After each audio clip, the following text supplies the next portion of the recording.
طب ليه بقى نشتريه من بره؟ ما احنا ممكن نعمله في البيت ونعمله بطريقة نظيفة وجميلة. احلى ما نشتريه من بره 100 مرة.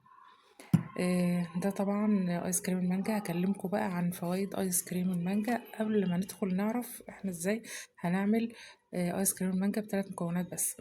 ايس كريم المانجا بيجمع بين المذاق اللذيذ والفوائد الصحية. بيوفر للجسم جرعة حلوة ومناسبة جدا من الفيتامينات والمعادن، بفضل الفيتامينات الموجودة في المانجا.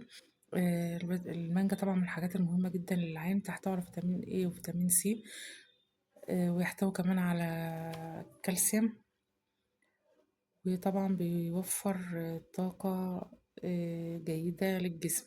وآيس كريم المانجا من الحاجات اللي بتعزز المناعة وصحة العين زي ما قلت لكم، وكمان بتقوي العظام، وكمان بيعدل المزاج.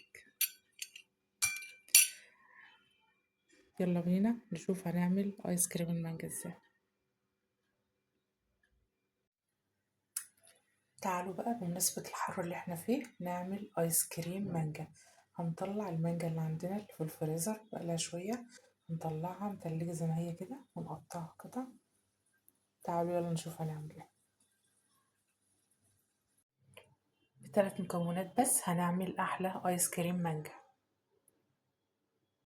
أول حاجة طبعا هنقشر المانجا بتاعتنا وهي طالعة من الفريزر متلجة، نقشرها ونقطعها قطع كده، وهنضربها في الكبة ضرب ناعم جدا.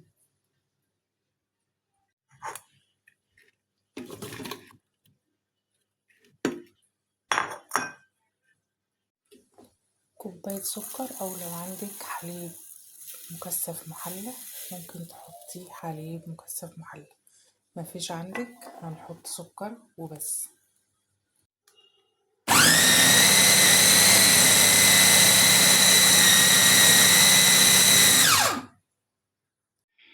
ازازة مية متلجة عشان نحضر الكريم شانتيه بتاعنا.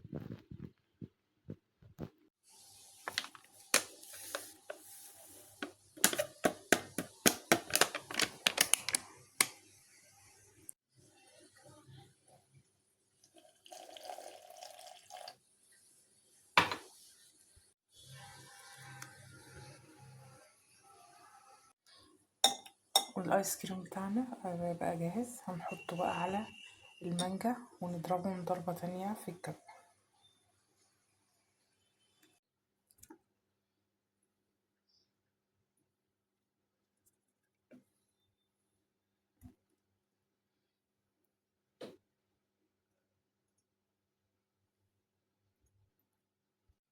وهندخل العسل بتاعنا الفريزر لمدة ساعتين. هو لونه كده كويس جدا بالنسبة لي. لو انت حابة تحطي لون طعام اصفر هتصفري لون المانجا شوية براحتك، بس هو كده لونه كويس اوي ومفيش داعي للالوان الصناعية خالص. هندخله الفريزر لمدة ساعتين، بعد كده نشوف شكله بعد ما يتلج خالص.